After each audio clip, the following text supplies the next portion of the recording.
Good evening. It's Friday the 9th of December and it's time for the news on RIK2.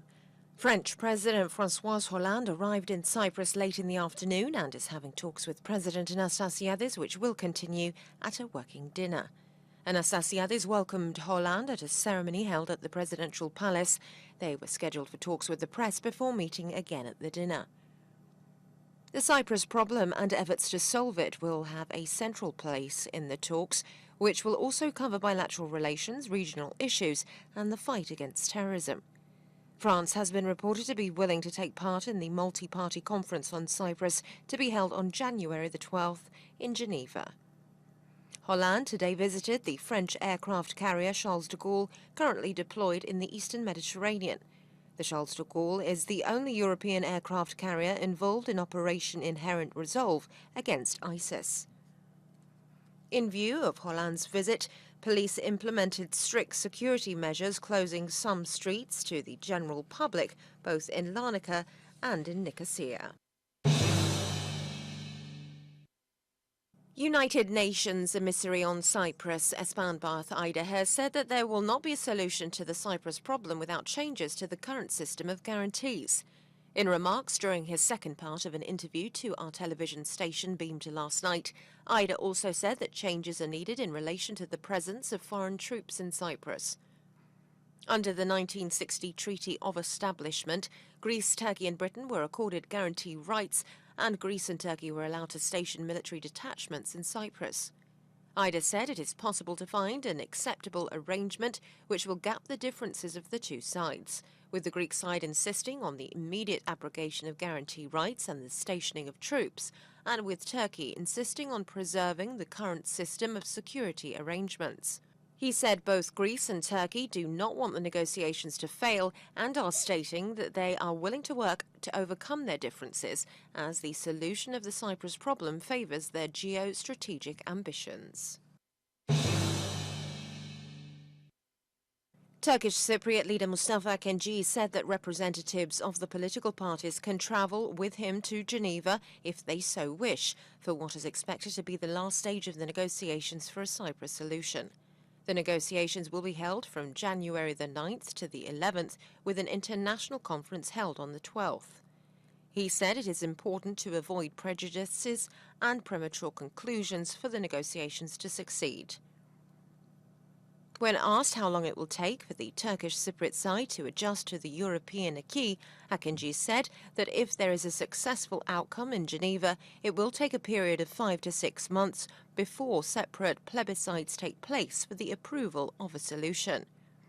He said that the Turkish Cypriot side will need more help and support to close the gap with the Greek Cypriot side, adding that European Union officials he met in Brussels this week promised to make their own contribution.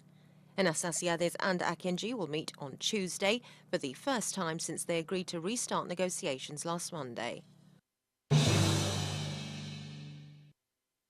European Commission officials have been reported to have expressed their readiness to actively help promote a Cyprus solution in the final stage of the negotiations. Our Brussels correspondent quoted a European official as saying that Commission President Jean-Claude Juncker and the Commission are keen on offering their help if asked by both sides. The official also said that Juncker and Foreign Affairs Commissioner Federica Mogherini are ready to take part in the Geneva conference on Cyprus. Commission sources said that they believe that Mustafa Kemal will not block the participation of the European Union and that he would not go to Geneva if Turkey was objected to such participation. Finance Minister Haris Georgiadis today said that the government will comply with cuts in the budget by Parliament, making readjustments where needed. But he criticised opposition parties, saying that while they complained that the budget was one of austerity, they approved cuts making the government spending even tighter. Opposition parties approved an amendment reducing the operational expenses of the government by 10%. Georgiadis also said that the government's programming is going ahead as planned, despite the blocking of several items and the cutting back of government's operational expenses. The blocking of items means that the government would require Parliament's approval to spend the money. Georgiadis said it is the duty of the government to promote important legislation such as laws on privatizations of state assets. He added that several bills providing for reforms will soon be sent to Parliament, where everyone must shoulder his responsibilities towards the country. Parliament today threw out almost the entire package of legislation for the reform of the public service. Only the deputies of the governing the Sea Party and the Small Solidarity Party voted for 5 bills of the package when it came up for debate in the House of Representatives. A 6th bill providing for the interchangeability of public posts was sent back to the Finance Committee for more consideration. The legislation was part of measures required by international lenders who bailed out Cyprus in 2013.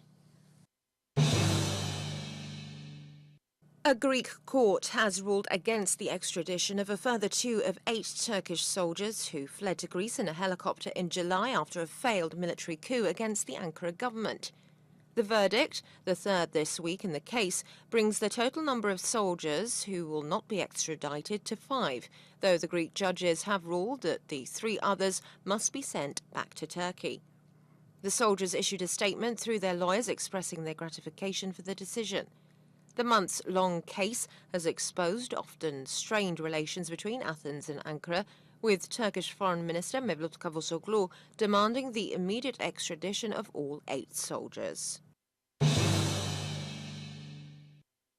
4 hooded men robbed an employee of a greengrocer's in Limassol, grabbing the takings of the day. According to a complaint made to the police, the 40-year-old employee was carrying a bag with the day's takings, more than €3,000, when a car stopped in front of him and one of the men brandished a large piece of wood demanding the bag with the money.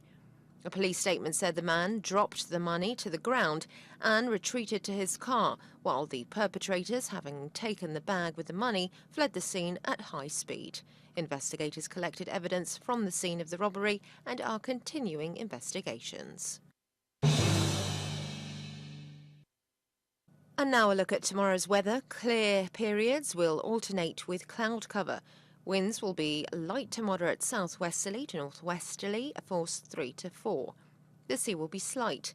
Temperatures will reach 19 Celsius inland and in coastal areas, and 8 over the mountains. It will be mostly fine on Sunday with cloudy periods in the afternoon. Cloudy spells are expected on Monday and Tuesday, leading to local rain and isolated showers. Temperatures will drop slightly. That's all for today. Join us tomorrow again for more news in English. Have a very good evening.